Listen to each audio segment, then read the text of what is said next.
the chance to be here and to share with everybody about the insights we saw from the market. So first, a simple intro about myself and our company. Datao is a data company based in Shanghai, but we track the daily deals market as well as some other e-commerce websites like flash sales. For daily deals, I think many of them probably familiar with. So it's we know like what kind of deals are sold well, what kind of merchants are popular in Shanghai or in Sydney, and we also track what kind of products they see. Cosmetics, they are sold well, and also right now we are active in 15 countries. So that's why I think it could be interesting to share from our point of view. So how we look at this market. So first, I will talk a little bit like probably, like many of them already know, and also some speakers already shared, but it's just good as a base. And then second part, I'll just to talk a bit from our point of view, what can be the good channels for you to feel and to try this market, considering China, that's words I think Anna also used this morning, are like almost the same. So big, rapid growth, and also don't forget the complexity. So we know, okay, let's see some big numbers related to e-commerce. Then we see, okay, 564 million netizens, and the internet penetration, 42%, but the growth is nearly 10% per year. And for the e-commerce market, revenue is already $216 billion.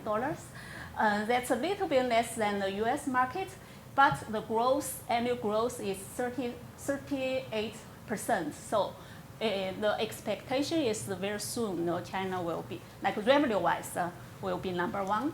And nearly half of the people online, they buy online. And also, glad to see the annual growth is 26%. But one big market, but not one market.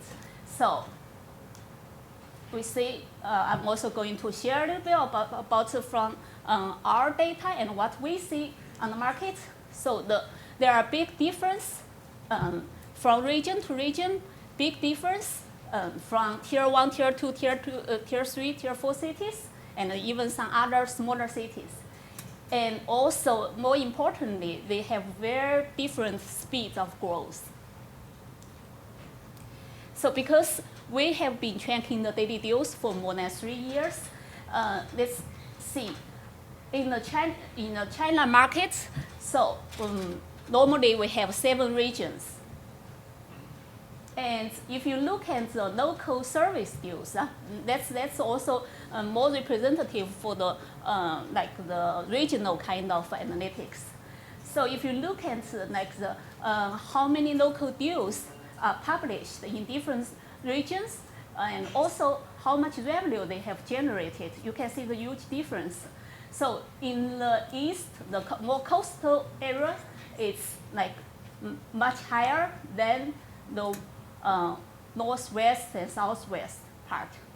And this is also makes sense. This actually is pretty much a lot of correlation with also number of netizens and also the internet penetration. You can also see, okay, east and also south much bigger than the rest of the country. But talking about the penetration of the internet here, you can see actually, although currently, we said some regions penetration-wise much bigger than the rest of the country, but if you check the growth rate, actually in the southwest and also northwest, the growth rate of the penetration is actually higher. So also they are catching up. And now let's look at local deals from comparing tier 1 to tier 4 cities. So here I show the average number for each city. For tier 1 cities, you can see if we only just look at the most important one, that's the revenue. You can see the huge difference. So tier 1 cities is 2.2 times bigger as tier 2, but then 36 times bigger than tier 3 and 48 times bigger than tier 4. So huge difference for sure. But then we look at the growth rate. Also interesting, you see, here I put together the data for the last 6 quarters. So you can see actually for the tier 3 and tier 4 cities, growth rate wise, it's also they have been growing faster than tier 1 and tier 2 city. Okay, here is sorry. Oh, sorry. Yeah. Sorry. Better? Yeah. Okay, here's some figure from McKinsey report launched in the beginning of this year. So if we look at online spend, for people who buy online, how much they spend.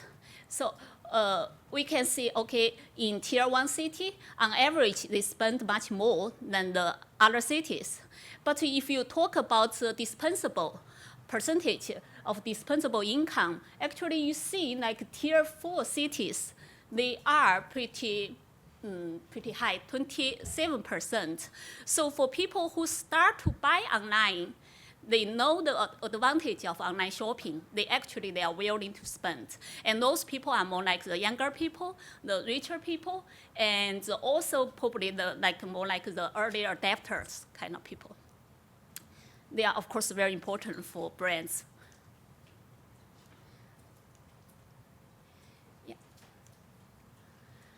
So we always talk about challenge and opportunity. But indeed, if you look at the e-commerce, the market in China, it's indeed a challenge and also equals opportunity. So first talk about opportunity. We already say, okay, China is very big. So of course, then have limited store coverage for some remote areas. It's hard to be covered by the offline stores. And also the high rental. I remember the first speaker this morning talked about how expensive it is in Shanghai. Actually, not only in Shanghai, also in many other cities. That's like my friend who has a couple of stores, like a dessert kind of chain in Shanghai. She was joking. She said, well, I'm pretty much working for my landlord, and I would be happy if I just can get even. So that's pretty much a situation. But this is, on the other hand, is opportunity for online e-commerce. And like we said, we have more rich people in the smaller cities, tier 3, tier 4 cities, and they are looking for high quality goods. And also, the online is, because of the limited channel, online is actually an easy and convenient channel to approach them.